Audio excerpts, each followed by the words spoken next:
Hi, writers. Yesterday, Miss Anderson did such a great job of introducing IADD to you, and her two that she used was inner thinking and action.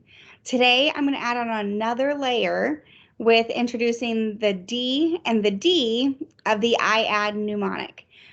So the first one that she had was inner thinking, and that's what you're thinking in your head during that small moment, during that time in your life that you're writing about. And then you have that action, that's the A of IADD. It's when you physically move or change. And she had that example of sidestepping the students as they were going to encore. All right, so today I get to add in some dialogue.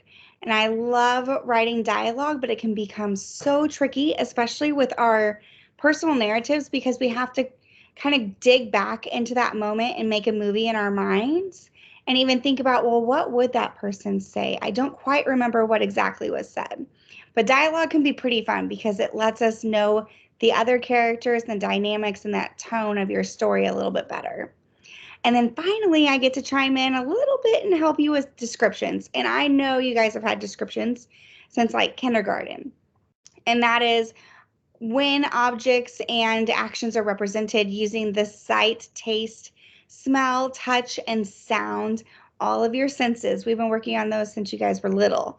So here is what we're going to do today. So I have a great mentor text that I want to share with you because I think that Jerry Spinelli, he's a really great author. He does a good job of sharing a narrative with us in his memoir, Knots in My Yo-Yo String. So I'm going to show you that, and then I'm going to show you how I would do the IADD strategy with my own writing about backroad writing with my dad. All right, so let me flip my screen around.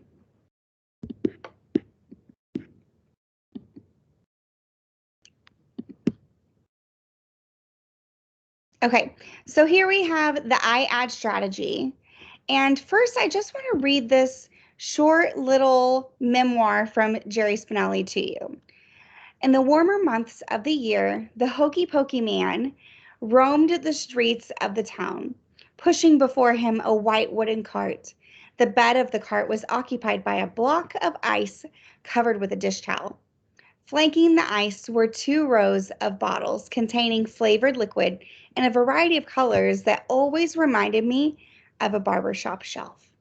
The hokey pokey man knew kids. He knew our ways better than we did. As we got older and our routes about town changed, he was always there, ahead of us, waiting at the dead end barrier, outside the school, clattering along a random street. Coming upon him, we crowded around the cart. We went into action.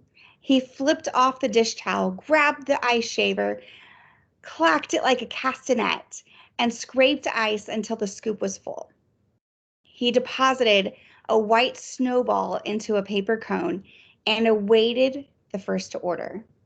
Okay, so that's a lot in just one section from Jerry Spinelli. So in that, you might see my color coding, and my colors don't exactly match up with what we're doing, but that's what I had in my PDF. So I just used something close. So as far as descriptions, in the warmer months, he could have just said in the summer, right? And then also roamed the streets of towns. He could have said in the summer, the hokey pokey man walked around our town. But the neat thing with Jerry Spinelli is that he really thinks about the right words that truly show that action. So he roamed, pushing before him, right? And in these descriptions, it's so interesting that he says, what is it? 2 rows of bottles containing flavored liquid in a variety of colors that always reminded me of a barbershop shelf. So he's allowing you to visualize what he would see in that cart, which is so much better than just saying, beside the ice block were 2 rolls of snow cone syrup that looked like a barbershop shelf. Like, he does such a good job of creating these words and putting these words together to where it almost paints a picture for you. All right, so let's see And of course, waiting, clattering, we crowded. Those are just some great actions. So just echoing what Miss Anderson shared with you yesterday, it makes it to where it's more specific and you can visualize it better as a reader. So we're wanting to make our writing more interesting to our readers, and Spinelli does a great job of this. All right, so today I get to talk with you guys more about dialogue along with those descriptions. So let's share. I'm going to share with you the second page.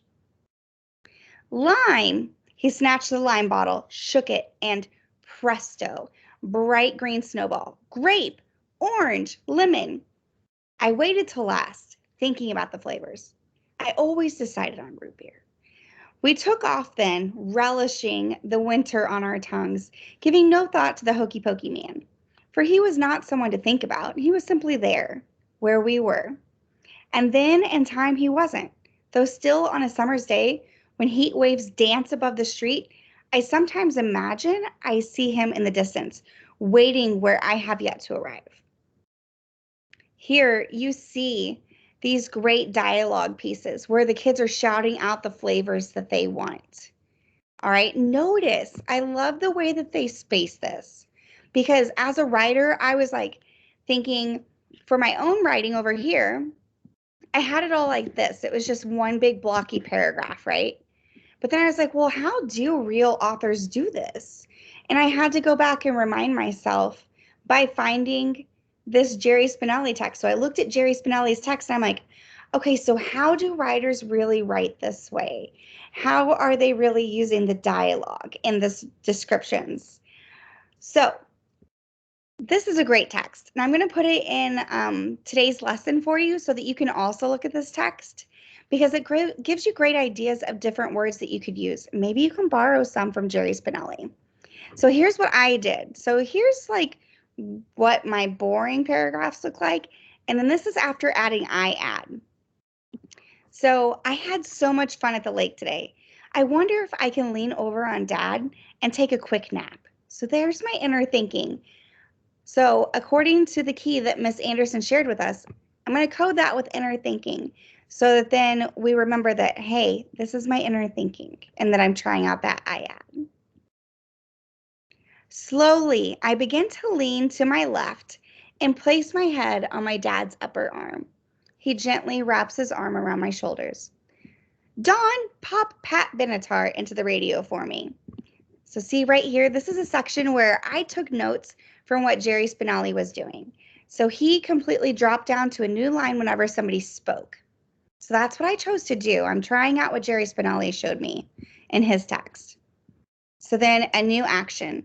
My sister stretches to reach the tape deck in the brand new 1989 Ford F-150 pickup truck. With the tip of her left pointer finger, so being very descriptive, using my descriptions. With the tip of her left pointer finger, she gently presses the translucent gray cassette tape into the radio. We hear silence, then the clicking of the cassette, or of the tape catching before the music begins. We're running with the shadows of the night. That's the song that was playing. Excuse my singing. My eyelids become heavy. Okay, so this is a part that I've kind of been playing around with, and I want to make this blue, I believe. Let's see, so that would be an action, but then I can also say a little bit of a description. So my eyelids become as heavy as anvils in the wily, how do you spell wily coyote? I don't know. Wile E. Coyote and Roadrunner cartoons. So as a kid, that was kind of my schema for what an anvil was, because I only saw them whenever the Roadrunner and the Wile E. Coyote guy. I don't know if you guys ever saw these, but the little anvil would like fall down, right? Okay, so this is just kind of my take on it. I'm trying out IADD just like you guys are because, hey, we're all writers, we're all learning. So here's my example, and I definitely need to add in some more dialogue. So I'm thinking, Dawn, pop Pat Benatar into the radio for me. My sister stretches, right? With the tip of her finger, she gently presses. Wonder if I could add in right here. Let's add some. You got it, Dad. Let's see. Okay. So I'm going to go down here just like Jerry Spinelli did.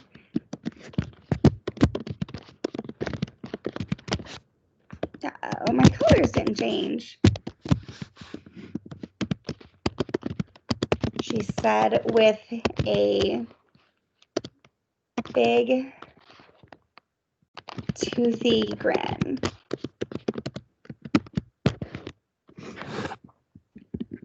And I say that because my sister would have been probably about 1st or 2nd grade. So she had like her 2 big front teeth coming in, and then the rest were still baby teeth.